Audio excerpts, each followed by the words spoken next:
Alors aujourd'hui, on va travailler toujours au niveau de la classe de 5e la notion d'enchaînement des opérations, c'est-à-dire il y a plusieurs opérations à effectuer dans une seule expression.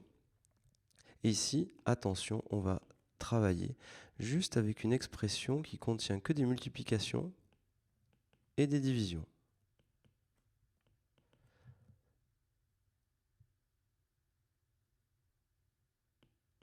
Alors par exemple, vous voyez ici, dans cette expression, vous voyez qu'il y a un multiplié, un divisé, mais il n'y a pas d'addition, il n'y a pas de soustraction.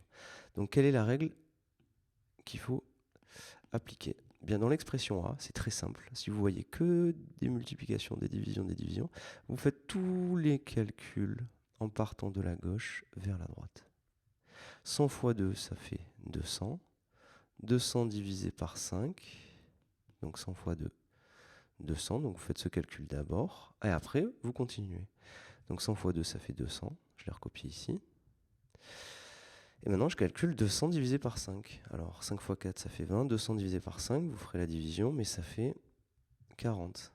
Donc 200 divisé par 5, ça nous fait donc 40 divisé par 4.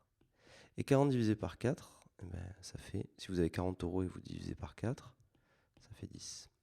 Donc si on fait encore le même exemple, avec des valeurs plus simples maintenant, par exemple, je vais prendre la valeur suivante. Je vais dire que je vais calculer, par exemple, 100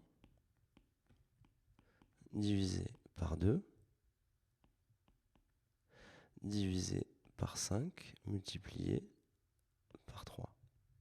Alors ici, il n'y a que des divisions et des multiplications, donc je vais faire mes calculs de la gauche vers la droite. Donc, je fais mes calculs. 100 divisé par 2, ça fait 50.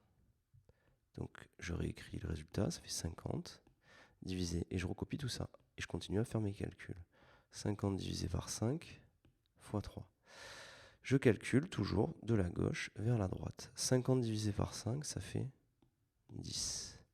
Donc, au final, 50 divisé par 5, ça fait 10, fois 3, et ça fait 30. Donc, si on devait résumer tout ça en énonçant une règle, on dirait que dans une expression,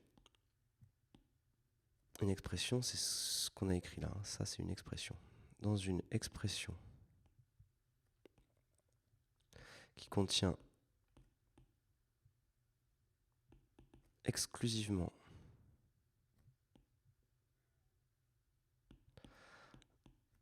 des multiplications et des divisions, on effectue